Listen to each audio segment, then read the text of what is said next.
Marcus Chen had always been different. While other children played with their holographic toys and neural interface games, he sat quietly in the forest preserve outside New Geneva Colony, speaking in whispers to the creatures that called it home. The other kids thought he was strange. His parents worried he was developing some kind of social disorder. His teachers suggested therapy, but Marcus knew something they didn't. He could hear them, really hear them, not just the barks and chirps and rustling sounds that everyone else dismissed as meaningless noise, but actual thoughts, emotions, and complex communications that flowed between the animals like an invisible river of consciousness. It started when he was 7, during a family camping trip to the wilderness sectors of Kepler 442b.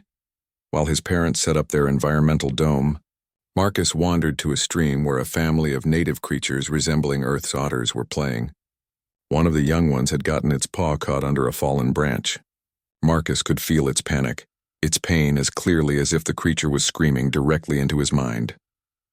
Without thinking, he waded into the stream and carefully lifted the branch. The grateful chirp that followed wasn't just sound, it was pure emotion, gratitude so intense it brought tears to his eyes. When the adult otters surrounded him, he realized they weren't threatening him. They were thanking him, and more than that, they were trying to tell him something important. That was 12 years ago. Now, at 19, Marcus was finishing his xenobiology degree at the Terran Colonial University, and his gift had only grown stronger. He could communicate with virtually any animal species humanity had encountered across 17 different worlds. But instead of being celebrated for this incredible ability, he was ridiculed. Professor Hendricks made it clear what he thought during every lecture. Anthropomorphizing animal behavior is the mark of a failed scientist, he would say, his cold eyes always finding Marcus in the lecture hall. Animals operate on instinct, not intelligence. Anyone who claims otherwise is either delusional or desperate for attention. The other students were worse. They called him Dr. Doolittle and Beast Boy when they thought he couldn't hear. They excluded him from study groups and research projects. When Marcus tried to explain what he'd learned from the crystal birds of Proxima Station about their complex migration patterns, or how the tunnel worms of Titan's moons had developed sophisticated agricultural techniques, they just laughed. Listen to him. Sarah Martinez had sneered just last week. Next, he'll be telling us the plants are having philosophical debates about the meaning of photosynthesis. Marcus learned to keep quiet about his abilities. He wrote his papers using only acceptable research methods, carefully avoiding any mention of his direct communications with animal subjects. He watched as other researchers spent months trying to understand behaviors that the animals could have explained in minutes, if anyone had bothered to ask them properly. The isolation was crushing. Marcus spent most of his free time in the university's xenobiology preserve, where hundreds of species from across human space lived in carefully maintained habitats. Here, at least, he had friends. The wise old griffin cats from Altair Prime would share stories of their homeworld's ancient history. The playful bubble sprites from the gas giant Nimbus would teach him their intricate games of aerial mathematics. The solemn stone bears from the asteroid mining stations would discuss philosophy with a depth that would shame most human philosophers. But even his animal companions couldn't fill the void left by human rejection. Marcus began to wonder if he was truly crazy. If his gift was really just an elaborate delusion his mind had created to cope with social isolation. That changed on a Tuesday morning, when the emergency sirens began, wailing across the campus. Marcus was in the preserve, sharing breakfast with a family of 6-legged foxes from Vega Colony, when the first announcement crackled through the communication system. All students and faculty report to emergency shelters immediately. This is not a drill. Unknown vessels have been detected approaching the system. The foxes scattered in panic, but not before the pack leader managed to convey a thought that made Marcus's blood run cold. The sky hunters return. The old stories were true. As Marcus ran toward the main campus, more animals flooded his consciousness with fragments of ancient memories and inherited fears. The crystal bird spoke of flame wings that blotted out suns. The tunnel worms remembered earth shakers that fell from the void. Every species seemed to carry some racial memory of creatures that had terrorized their ancestors across the galaxy. The emergency shelter was chaos. Students and faculty huddled around holographic displays showing the approaching fleet. The ships were unlike anything in human records, massive, organic-looking vessels that seemed to pulse with their own inner light. Their approach vector suggested they had come from the galactic core, from regions no human explorer had ever reached. Preliminary scans indicate these are living ship, announced Dean Morrison, her usually composed voice tight with fear.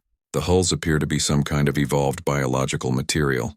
We're detecting massive energy signatures but no response to our communication attempts. Marcus felt a chill that had nothing to do with the shelter's air conditioning. Living ships. The animal's ancient fears suddenly made terrible sense. As the alien fleet drew closer, humanity's first contact protocols activated. Messages were broadcast in hundreds of languages and mathematical concepts. Peaceful intentions were declared. Cultural exchange was offered. The response came not in words, but in fire. The first colony transport to be destroyed lit up the screens in the shelter like a new star. Then another, and another. Whatever these creatures were, they had not come to talk. Marcus closed his eyes and reached out with his gift, trying to sense anything from the approaching ships. For a moment he felt nothing but cold void. Then suddenly his mind was flooded with an alien consciousness so vast and ancient it nearly overwhelmed him.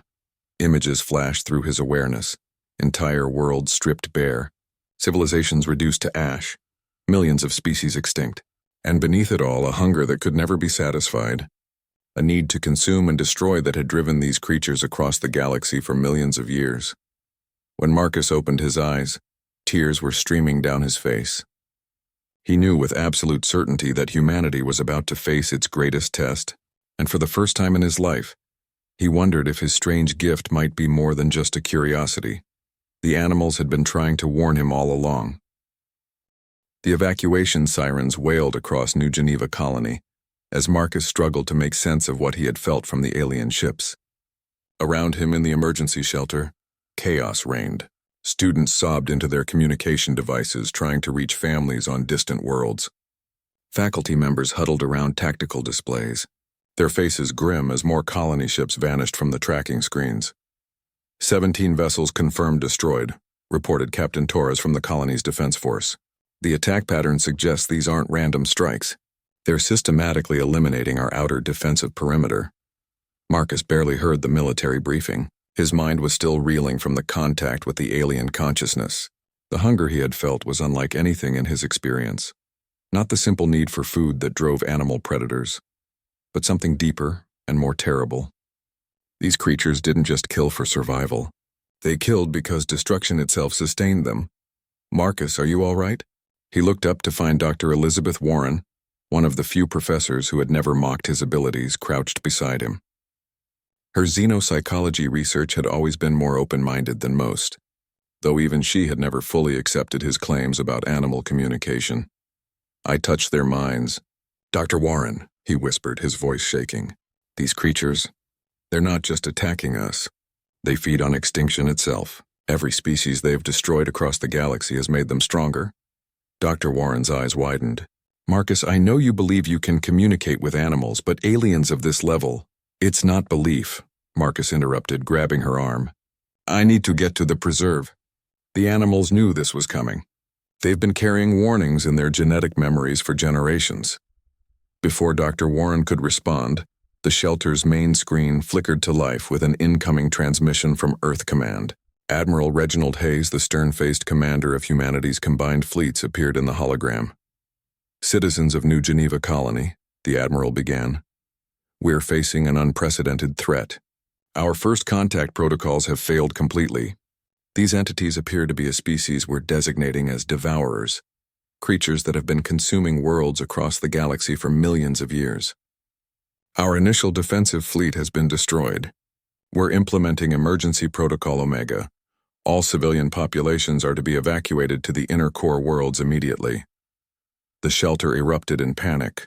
Emergency Protocol Omega meant Earth Command considered the outer colonies lost. Families would be separated, entire worlds abandoned to save the species' survival. Marcus couldn't stay still any longer. While security guards tried to maintain order, he slipped out of the shelter and ran toward the xenobiology preserve. If he was right about the animals' ancient memories, they might hold the key to understanding these devourers.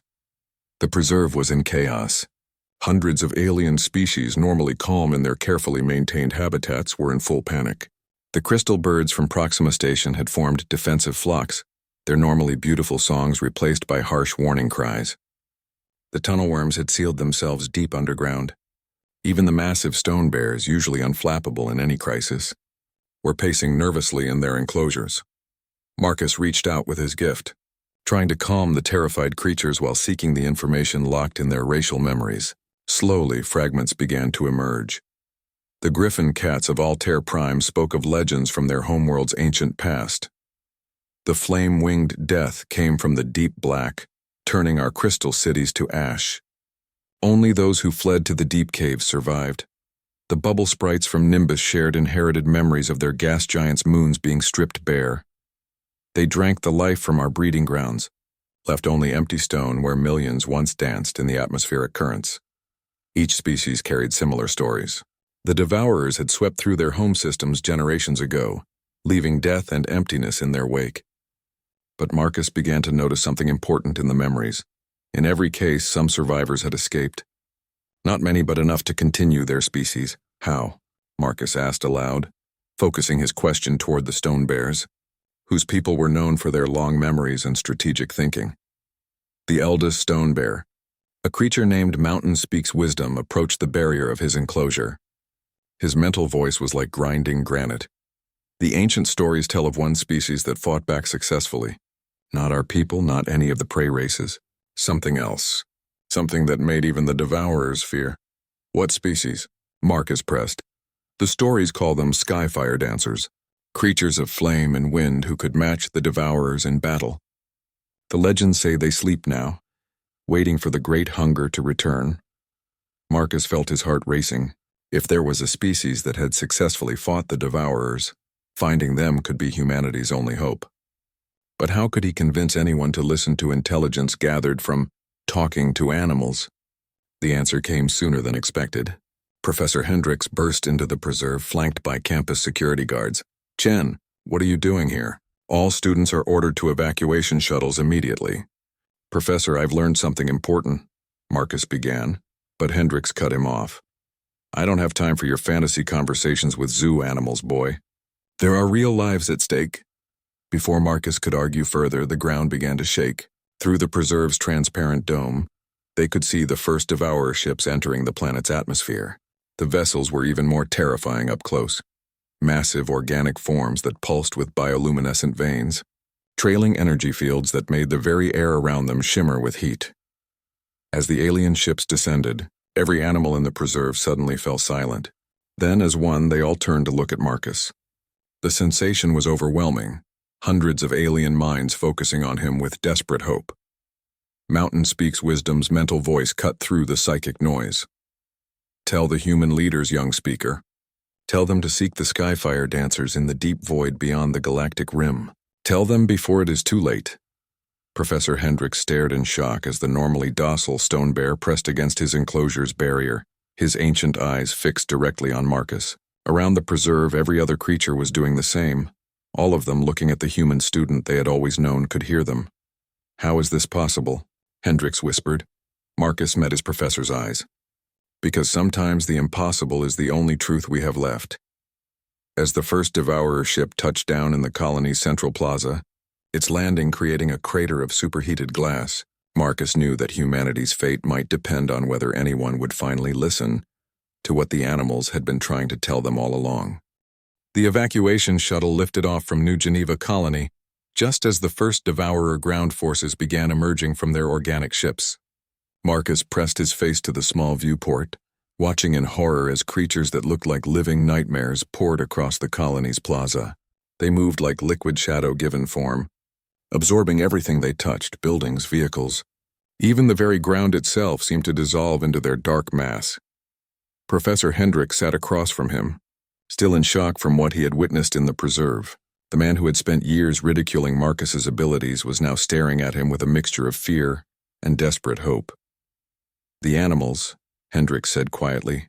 "They really were trying to warn us, weren't they?" Marcus nodded, his hands clenched in his lap. "For generations. Every species that survived a Devourer attack carries the memory in their genetic code. We could have known this was coming if anyone had bothered to listen.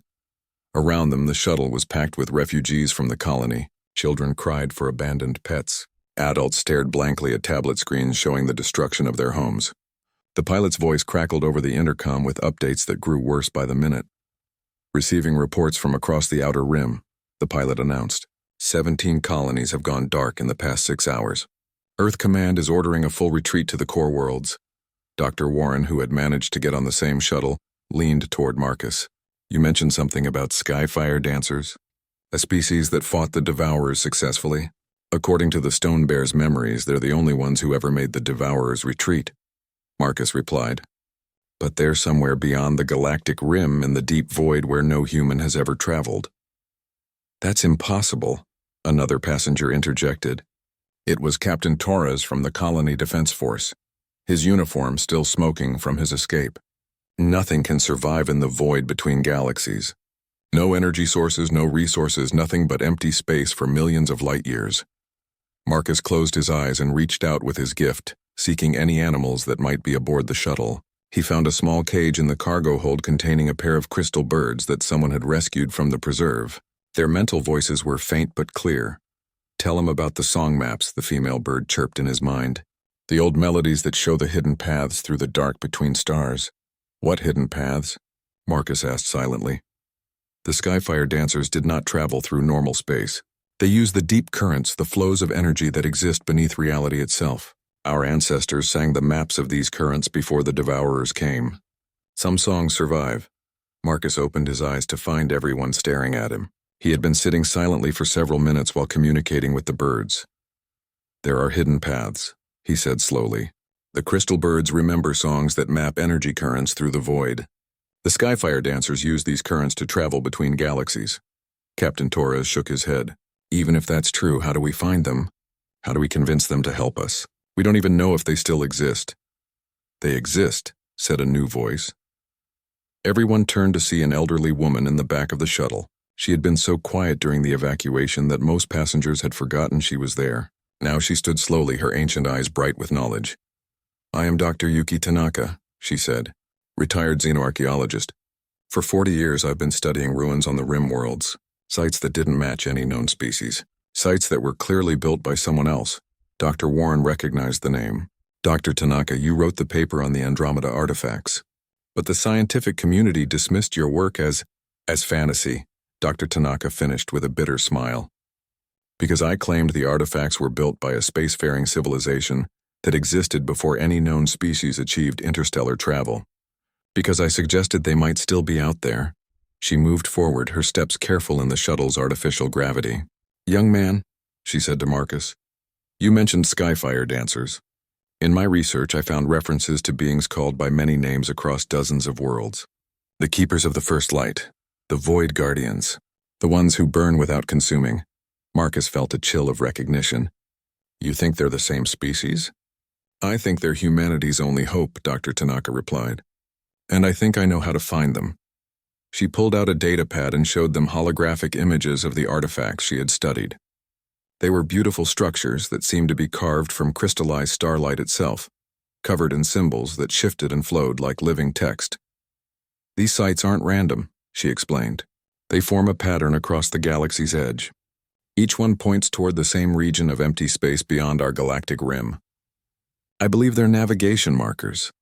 Professor Hendricks leaned forward, his scientific training overriding his earlier shock. Markers leading where? To the dragon's heart, Dr. Tanaka said simply. The shuttle fell silent except for the hum of engines. Captain Torres was the first to speak. Dragon's heart? Is that some kind of code name? It's what the artifacts call their destination. The ancient texts speak of a place where the first fires still burn, where the guardians wait for the great darkness to return.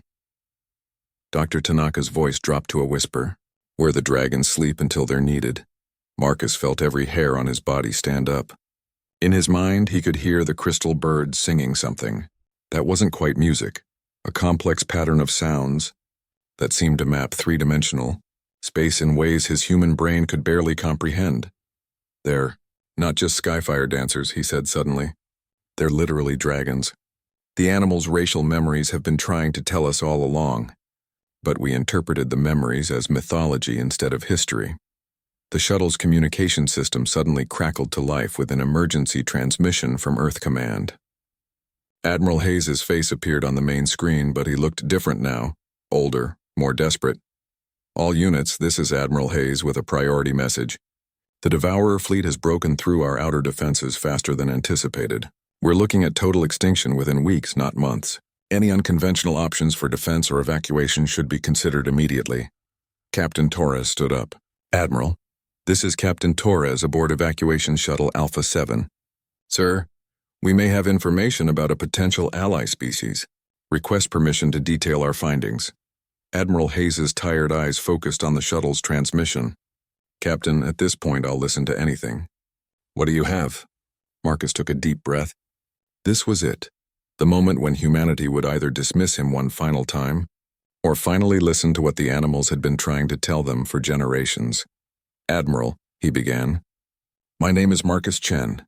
I can communicate with alien animal species, and they've been carrying warnings about the Devourers in their genetic memories for thousands of years. They also remember another species, dragons, sir. Real dragons that fought the Devourers in the distant past and drove them into retreat. Admiral Hayes stared at the screen for a long moment. In the background, Marcus could hear the sounds of space combat, energy weapons firing, ships exploding, the death cries of humanity's fleet. Son, the Admiral said finally, at this point I'd ally with the devil himself if it would save our species. Tell me everything.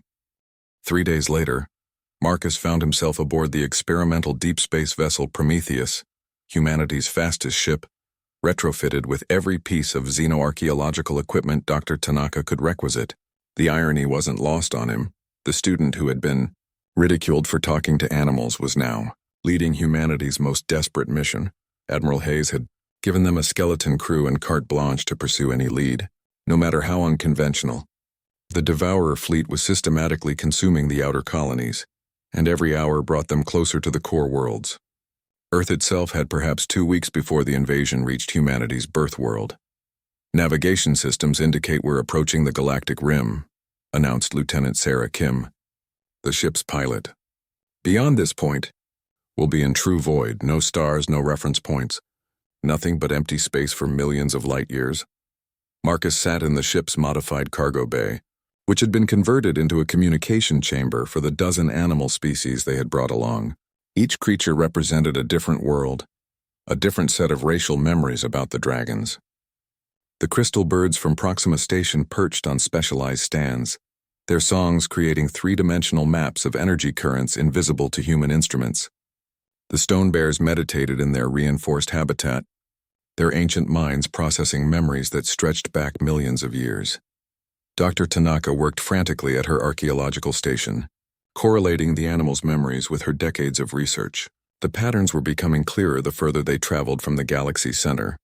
The artifacts aren't just markers, she announced suddenly. They're tuning forks. Each one resonates at a specific frequency that opens pathways through the dimensional membranes between normal space and the deep currents.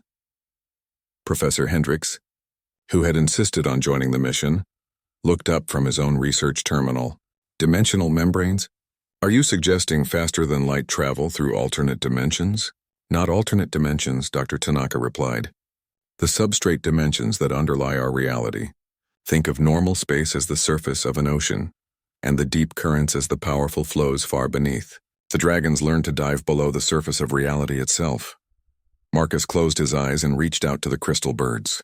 Their song maps were becoming more intense as they approached the void, the melodies shifting into frequencies that seemed to vibrate in his bones.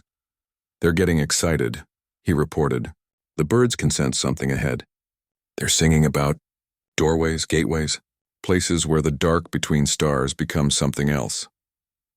Captain Torres, who had been assigned as military liaison for the mission, studied the tactical displays with growing concern. Our sensors aren't picking up anything but empty space. Whatever we're looking for, it's invisible to conventional detection. Because it exists primarily in the substrate dimensions, Dr. Tanaka explained. We need to tune our instruments to the frequencies the artifacts indicated. As the Prometheus continued its journey into the void, Marcus felt a growing sense of anticipation from all the animals aboard. Their collective memories were converging on something important. something that had been waiting in the darkness between galaxies for eons. The breakthrough came 18 hours later. "I'm reading massive energy signatures," Lieutenant Kim announced, her voice tight with excitement. "But they're not showing up on any of our conventional sensors. It's like they exist in a frequency band we've never encountered." Dr. Tanaka's hands flew over her controls, adjusting the archaeological sensors to match the resonance patterns from her artifact research. Suddenly, the main screen blazed to life with impossible imagery. Ahead of them, floating in the absolute void between galaxies, was a structure that defied every law of physics Marcus knew. It was vast beyond comprehension, easily the size of a small moon, but it seemed to be made entirely of crystallized energy. Flowing currents of what looked like liquid starlight moved through its transparent walls, and at its center burned a fire that gave off no heat but somehow warmed Marcus's soul just by looking at it. "The dragon's heart," Dr. Tanaka whispered.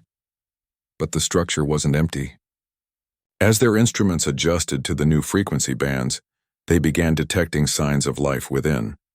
Massive forms moved through the crystalline corridors, shapes that were unmistakably draconic, with wings that spanned hundreds of meters and scales that seemed to be made of compressed galaxies.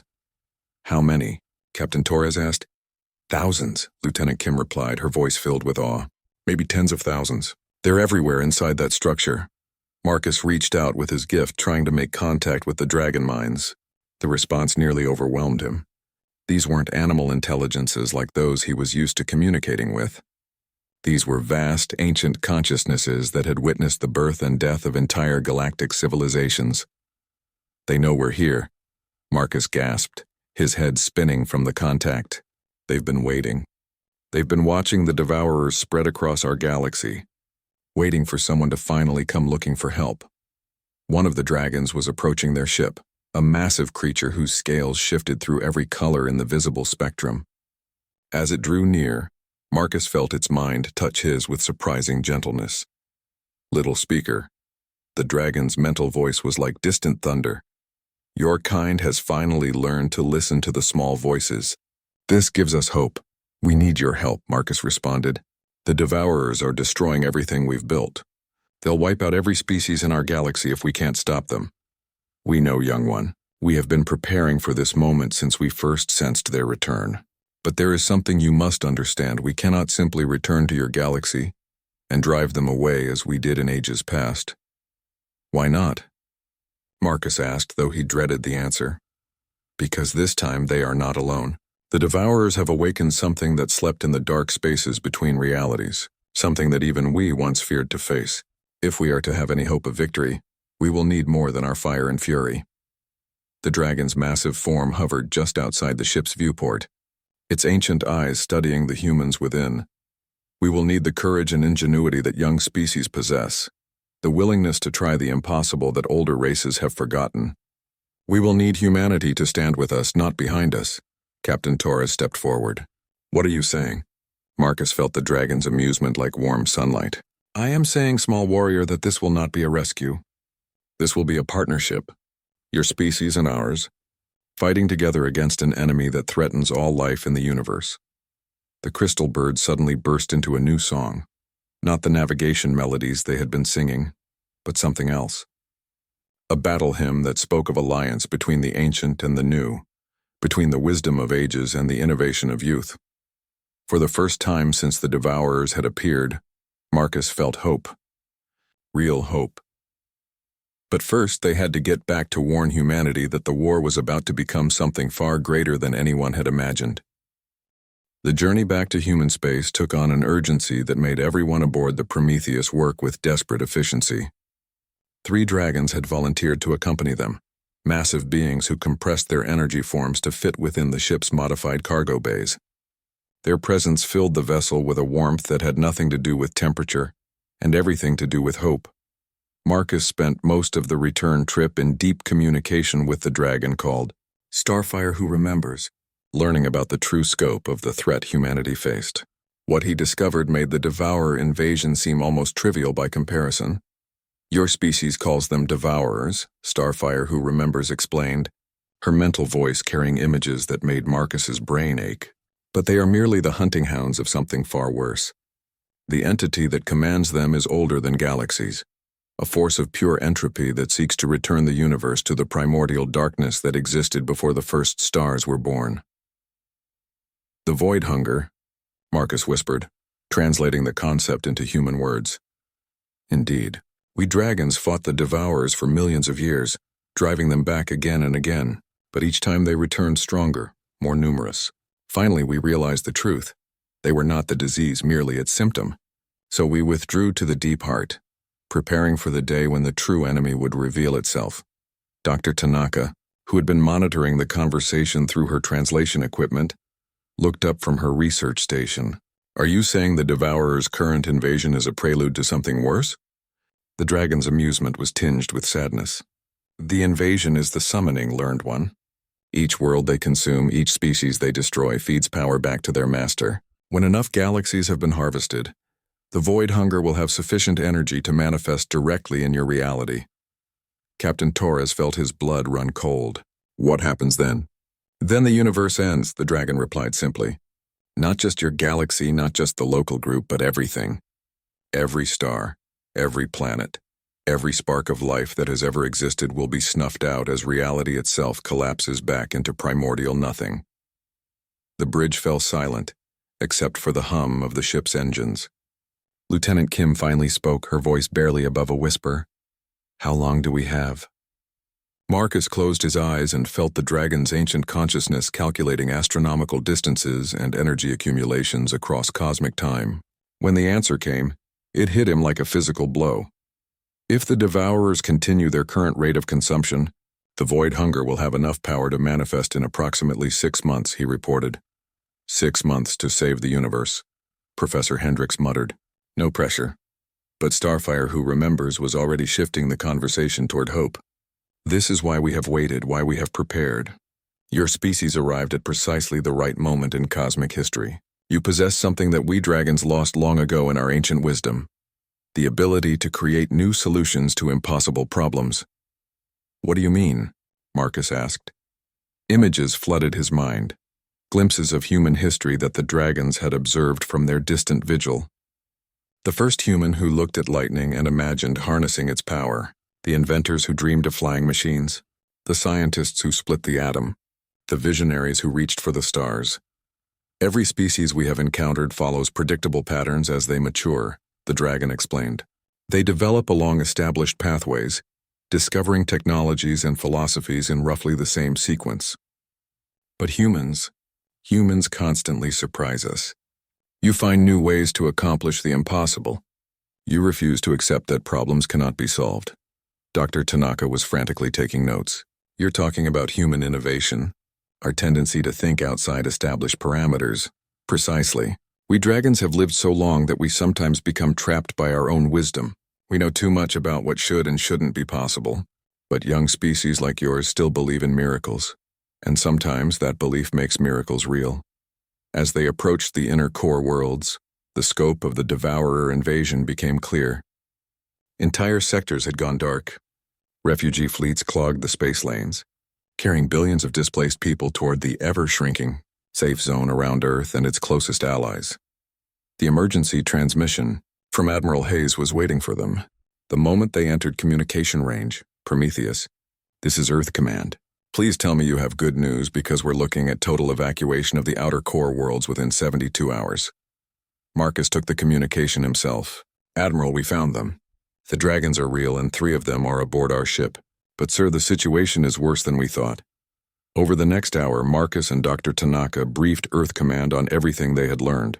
The existence of the void hunger, the true purpose of the Devourer invasion, the cosmic timeline that gave them only months to prevent universal extinction. When they finished, Admiral Hayes was quiet for a long moment. In the background, they could hear the sounds of the ongoing evacuation. Ships launching, families saying goodbye, the controlled chaos of a civilization preparing for its possible end. Dr. Chen, the Admiral finally said, I'm going to ask you something that might sound insane. But given everything that's happened, insane might be exactly what we need. Yes, sir? These dragons, can they teach humans to fight alongside them? Not just as support troops, but as true partners in whatever kind of war we're about to face? Marcus felt Starfire who remembers approval flowing through his mind like warm honey. They've been hoping we'd ask that question, sir. According to them, the combination of dragon wisdom and human innovation might be the only thing that can stop the void hunger. Then here's what we're going to do, Admiral Hayes said, his voice carrying the weight of command and the desperate hope of an entire species. I'm issuing orders for every available ship to rendezvous at the Neptune yards. We're going to build the largest combined fleet in human history, and then we're going to take the fight to these devourers before they can finish their summoning. Sir, Captain Torres interjected, with respect, our conventional weapons barely scratched their ships. How do we fight creatures that can absorb entire planets? The answer came not from any human, but from all three dragons speaking in unison through Marcus. You learn to fight like dragons. As the Prometheus docked at the Neptune yards, Marcus looked out at the massive construction efforts already underway. Thousands of ships were being retrofitted with technologies that humanity was only beginning to understand. Engineers worked alongside xenobiologists to adapt dragon-taught principles to human designs. It was going to be the most ambitious project in human history, teaching an entire species to become something more than they had ever been before, and they had less than 6 months to pull it off. The transformation of humanity began at the Neptune yards and spread across every remaining human world like wildfire. Within weeks, the largest collaborative effort in human history was underway. Children learned dragon song mathematics in school. Engineers redesigned ship hulls using crystalline growth patterns the dragons had perfected over millions of years. Soldiers trained in combat techniques that blended human tactical thinking with draconic energy manipulation. Marcus found himself at the center of it all, serving as the primary translator between human innovation and dragon wisdom. He spent 18-hour days moving between research labs, training facilities, and strategy meetings, his gift allowing him to bridge gaps between species that had evolved millions of years apart. The breakthrough came when Dr. Sarah Martinez, the same student who had once mocked Marcus's abilities, successfully integrated human neural interface technology with dragon thought-sharing techniques. The result was something unprecedented. Humans who could temporarily link their consciousness with dragon minds, sharing not just communication, but actual thought processes and energy manipulation abilities. It's incredible, Dr. Martinez reported to the assembled research team. During the link, I could feel the universe the way dragons do. Energy currents that are invisible to human senses became as clear as sunlight. I could manipulate matter at the molecular level just by thinking about it. The testing volunteers, initially just a few dozen brave souls, quickly grew to thousands. As word spread about the program's success, humans were learning to channel dragonfire, to see across dimensional boundaries, to navigate the deep currents that flowed beneath normal spacetime. But the greatest innovation came from the most unexpected source. Tommy Chen, Marcus's 8-year-old nephew, had been living at the Neptune yards with the other refugee families. Like many children, he had adapted to the presence of dragons more quickly than the adults, treating the massive creatures like interesting new friends rather than ancient mythical beings. Marcus was taking a rare break in the family quarters when Tommy ran up to him, bouncing with excitement. "Uncle Marcus! Uncle Marcus! I figured out how to make the dragons bigger." "What do you mean, buddy?" Marcus asked, exhausted from another day of bridging communications between human engineers and dragon craftsmasters. "Watch," Tommy said, pulling out a small toy dragon that one of the real dragons had crafted for him from crystallized energy. As Marcus watched in amazement, Tommy somehow convinced the toy to expand, growing from the size of his palm to the size of a house cat. "Tommy, how did you—" "I asked it really nicely," Tommy said matter-of-factly, "and I showed it how we make things bigger in my video games. You know, like when you level up and get more powerful?" Marcus stared at his nephew, then at the enlarged toy dragon which was now flying lazy circles around the room. "Tommy, do you think you could teach the big dragons how to do that?" An hour later, Marcus was standing in the main assembly bay with Tommy, 3 very intrigued dragons, and a hastily assembled team of scientists and engineers. What they witnessed next would change the course of the war. Tommy, with the complete confidence that only a child could possess, walked up to Starfire who remembers and began explaining his leveling up concept. To everyone's amazement, the dragon was not only listening but actively engaging with the 8-year-old's ideas. The small one suggests that we have been thinking of our energy forms as fixed. Starfire, who remembers, reported through Marcus, but his gaming experience indicates that growth should be dynamic, responsive to need and situation. It's like the difference between a photograph and a video game character, Tommy explained to the adults. Photos can't change, but game characters can get stronger, learn new abilities, even change their whole shape if they need to. Dr. Tanaka was frantically taking notes.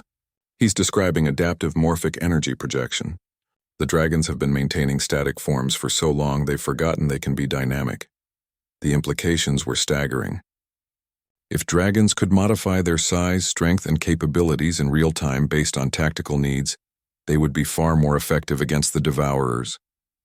And if humans could learn the same techniques through the neural interface program, we could create shape-shifting human-dragon hybrid forces, Admiral Hayes said when they briefed him on Tommy's discovery. Soldiers who could adapt to any battlefield condition instantaneously. But even as humanity was making incredible strides in dragon-human integration, the devourer invasion was accelerating. They had consumed 2/3 of human space and were now moving toward the core worlds with increased urgency. They know we're preparing something, Starfire, who remembers, warned during one of the daily strategy meetings. The void hunger can sense the energy we're gathering. It's pushing its servants to complete the harvest before we can interfere.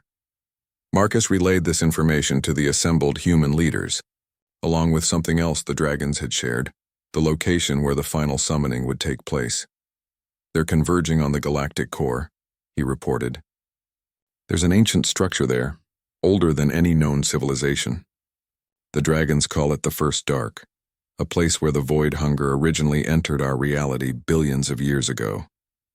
How long before they reach it? Admiral Hayes asked. Marcus closed his eyes and felt the dragons' calculations.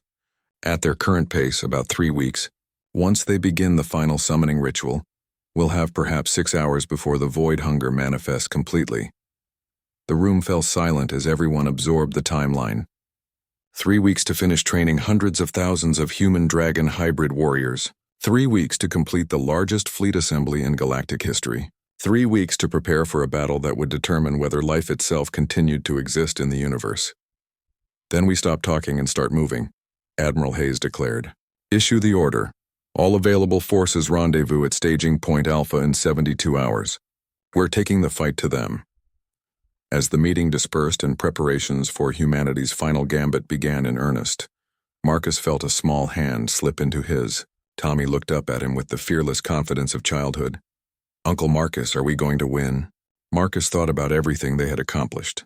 The alliance with dragons, the technological breakthroughs, the incredible adaptability his species had shown in the face of impossible odds. He thought about human stubbornness, about the refusal to accept defeat that had carried his people from caves to stars. You know what, Tommy? I think we just might.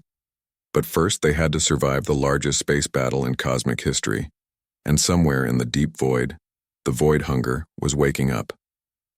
The combined human-dragon fleet that assembled at the galactic core was unlike anything the universe had ever seen. Over 2 million vessels of every size and class, from massive dreadnoughts retrofitted with dragon crystal technology, to small fighters piloted by human-dragon hybrids who could shift between energy and matter at will. The space around the ancient structure called the First Dark blazed with the combined energies of 2 species united in desperate purpose. Marcus stood on the bridge of the flagship Prometheus Ascendant, his consciousness partially merged with Starfire, who remembers, through the neural interface technology.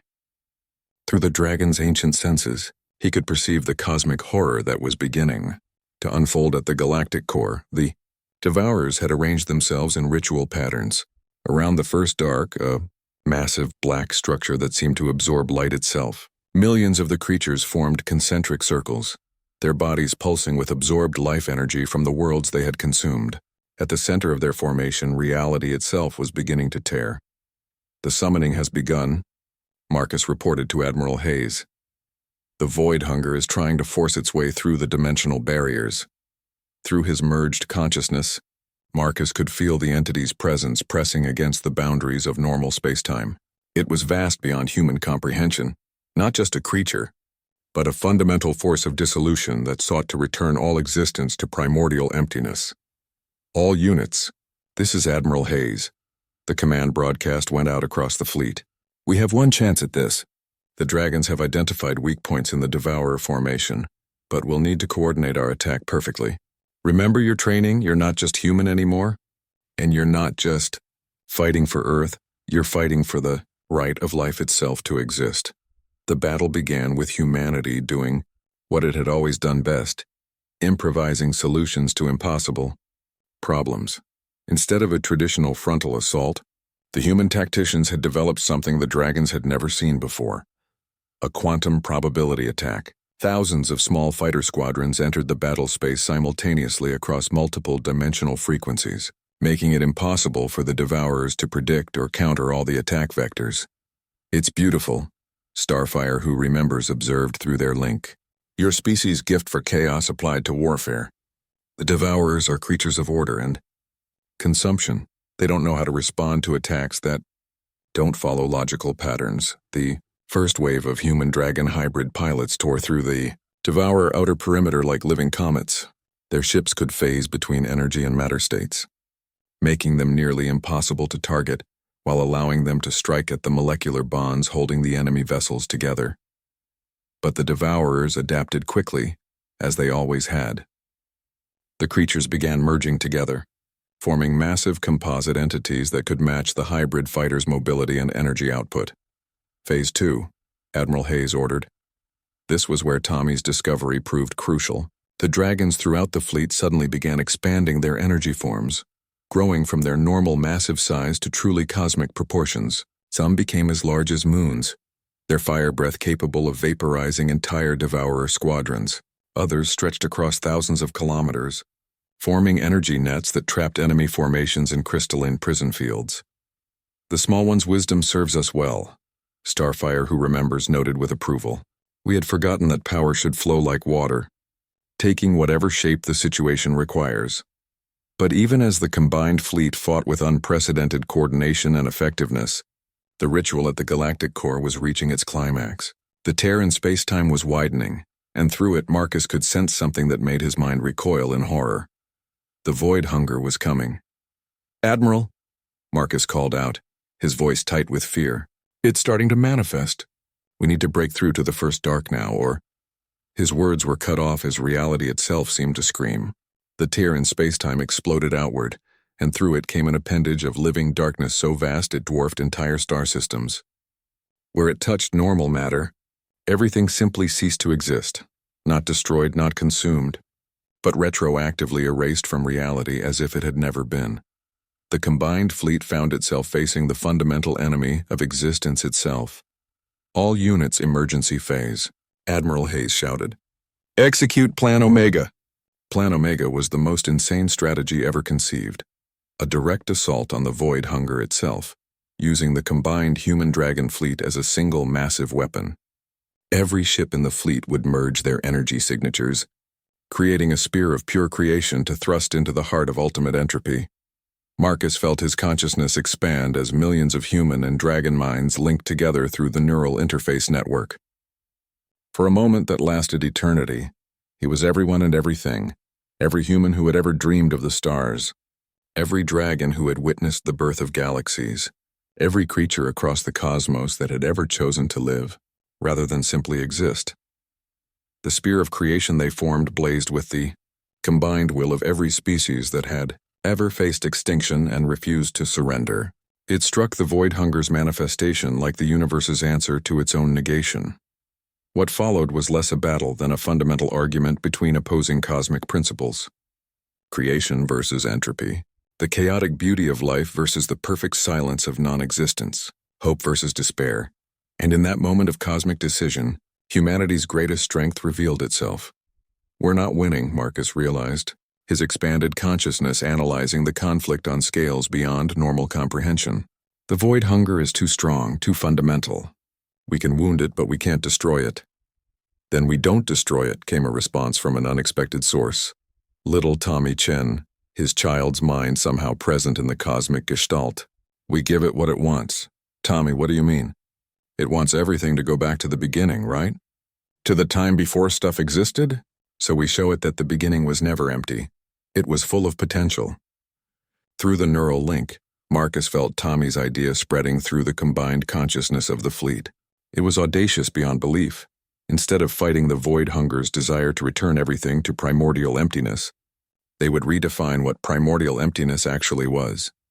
Using the merged creativity of millions of human minds guided by dragon wisdom accumulated over cosmic ages, they began rewriting the fundamental equations of reality itself. They showed the Void Hunger that the darkness before creation wasn't truly empty. It was pregnant with infinite possibility, infinite potential for life and growth and beauty. The effect was immediate and stunning. The Void Hunger's manifestation began to change. Its consuming darkness shot through with threads of potential energy. Instead of seeking to end existence, it began to nurture it, becoming a force for cosmic creation rather than destruction. The Devourers, suddenly cut off from their master's entropic hunger, simply stopped. Across the galaxy, the consuming swarm ceased their destruction and began, tentatively, to create instead.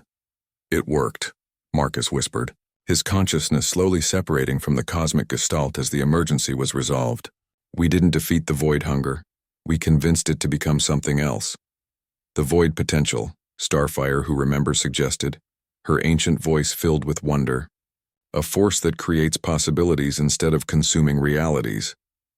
As the combined fleet began to stand down from battle stations, Marcus found himself thinking about the journey that had brought them to this point. It had started with a lonely boy who could talk to animals, dismissed and ridiculed for his claims. It had ended with those same animals' warnings saving not just humanity, but the entire universe. Admiral Hayes's voice crackled over the communication system. All units. This is Admiral Hayes. I'm pleased to report that the threat to galactic civilization has been neutralized. The enemy forces are standing down, and our xenobiology teams report that the Devourers are actually beginning to restore some of the worlds they previously consumed. And the Void Hunger? Someone asked. Marcus smiled, feeling the vast presence that had once threatened all existence now working to nurture new forms of life across cosmic distances. The Void Hunger has decided it prefers creation to destruction. I think the universe just got a lot more interesting. In the weeks that followed, humanity and its dragon allies would work together to help the reformed Devourers, now calling themselves the Seeders, restore the damaged parts of the galaxy. New forms of life would bloom in places where death had once reigned supreme. But perhaps the most important change was in how humanity viewed the voices that had always been trying to guide them. The animals, the plants, the very ecosystems of their worlds all carried wisdom that had taken the universe billions of years to accumulate. Marcus Chen, the boy who had once been ridiculed for listening to those voices, became the first ambassador to the Cosmic Council, a new organization dedicated to ensuring that the wisdom of all species, great and small, would be heard and respected. After all, as humanity had just proven, sometimes the most important truths come from the most unexpected sources. And in the vast expanse of a universe now dedicated to creation rather than destruction, life in all its infinite forms began to flourish like never before.